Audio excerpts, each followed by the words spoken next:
To set up your EcoFlow solar charging panel, Ed as the assistant, and then we're going to set up the Starlink and get some internet.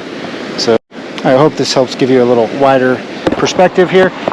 And then we're going to use the backstop, the hard part, to brace it. Okay, so we're going to take the cords on one side, and you'll see that it has the carabiners on two here. So all we need to do is set up the carabiner like this. These are the carabiners it comes with. And if you want to make it even easier, set it up flat. And I recommend replacing these carabiners with something a little better quality. These are just the generic ones that come with it. Repelling carabiner. Now we have better sun. And this is going to, you gotta bring it up here. This is going to attach to the bottom of the case. I hope you can still see this, the sun. So we're gonna take it like this, open it, and then just loop it in like that. Same with the loop, and then that's it. Okay, so that's, I think the easiest way is tilt it forward, and now we have an automatic backstop. Okay, so now you can see how we have it set up. I would recommend next we're going to connect it to our battery bank. I recommend try to keep, another trick if you don't have a table nearby is you can just put the power station underneath it. So we're going to plug it in, just show you where it plugs in, just like that. There.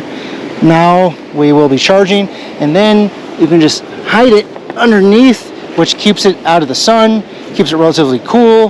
The fans will go on. Now we are generating. So now you can see. All right, so this is a 140 watt solar panel. We're currently getting 111. Keep in mind, you're usually not going to get more than 80% efficiency for most of your panels. So we're doing okay. And right now, it's going to take us 6 hours to fully charge. Keep in mind, this thing is at 8%, pretty close to empty. So under 10% charge. It's going to take us 6 hours to charge, which is why I recommend setting these things up early in the morning and then plugging in as many of the USB devices that you need to charge during the day. Because if it only takes 6 hours, you're still going to have plenty of sunlight left, and then it'll charge all the associated devices. So we are plugged in, we're good to go.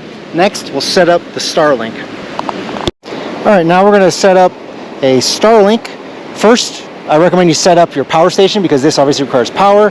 So what you have here is the Starlink that's not in the stow position. When it's in the stow position, you'll know it's in the stow position because it'll be flat, parallel to the ground. So it's just going to search as soon as we plug it in for the satellite. Okay, so first thing I always do is plug in the antenna to the modem. Okay, so the modem looks like this. And on the bottom is where you'll see two ports. So we're going to take this. It looks like a USB cable, but it's not.